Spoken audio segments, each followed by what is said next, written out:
Reddit, what is your nightmare coworker story? I worked at Starbucks. After about 1.5 years as a solid barista, I got promoted to shift supervisor, which meant transferring to a different store. On my first day orientation and online training, I went to introduce myself to everyone. I reached out to shake hands with Maggie. The manager told me Maggie was their best barista and owned the morning rush. Maggie just grunted and refused to shake my hand. Fine, maybe a bad day. A few days later, Maggie refused to make eye contact or communicate with me at all. This is a job that requires constant communication. And because she wouldn't speak to me, orders were missed or messed up. After her shift, I pulled her aside and apologized if I'd done anything wrong. She screamed alpha and stormed out. I later learned the backstory. The manager treated Maggie like a daughter, heavily favored her, and acted like she was the only person who could do anything. Maggie wanted the supervisor position, but the manager refused to promote her. Then I got it. So she resented me.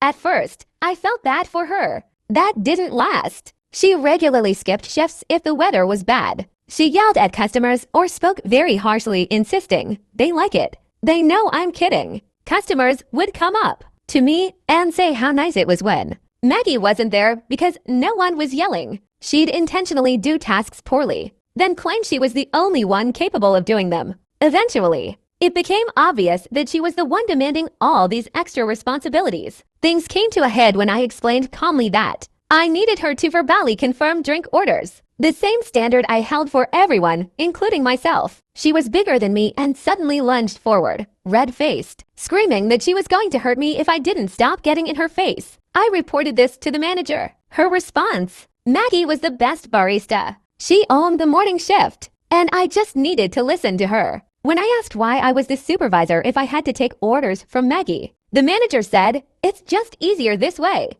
My former manager advised me to document everything objectively and share it with store and district management. I did exactly that. When I told my boss I had documentation, she scheduled the meeting. I showed up. Maggie walked out, smirking. The store and district managers stopped me almost immediately and said they weren't interested in hearing my side. They trusted Maggie. I went home and applied to grad school. Final twist, Maggie is now a police officer. Like and subscribe for more.